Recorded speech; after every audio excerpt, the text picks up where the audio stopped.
El Museu de les Mines de Cercs ha estat escenari de la demostració pràctica d'una perforació geotèrmica i de la introducció de la sonda, dos dels passos principals de la instal·lació d'energia geotèrmica.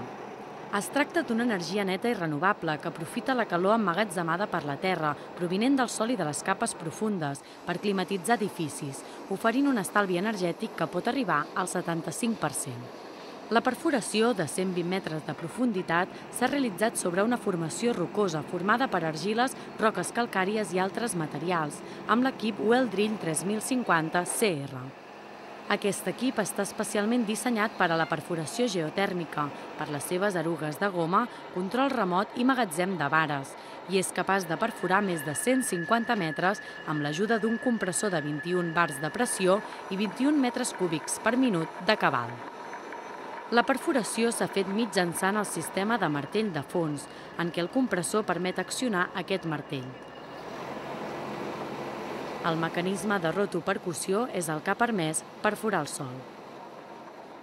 Mitjançant un sistema d'evacuació de detritus Preventer, no s'han embrutat els voltants de la zona de perforació.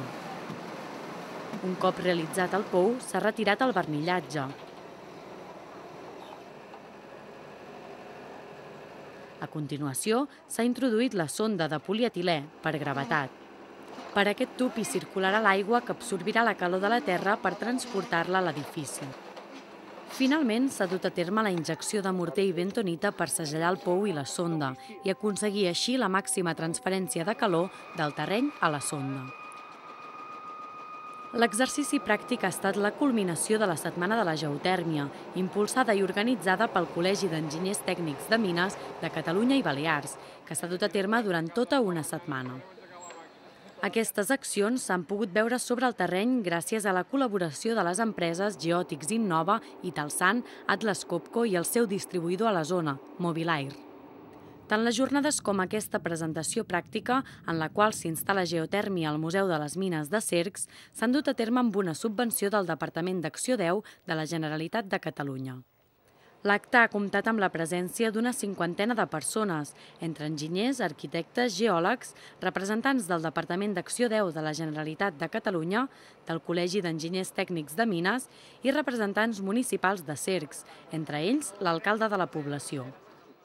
També hi han assistit mitjans de comunicació que s'han interessat per l'esdeveniment i n'han fet difusió. Els assistents han pogut comptar amb els aclariments de Manel Vinyals, director tècnic de Geòtics Innova, i de Roberto Pascual, responsable del Departament de Geotècnia d'Atlas Copco. S'ha fet un aperitiu i la jornada ha finalitzat amb una visita, tant al Museu de les Mines com a la mina de Cercs.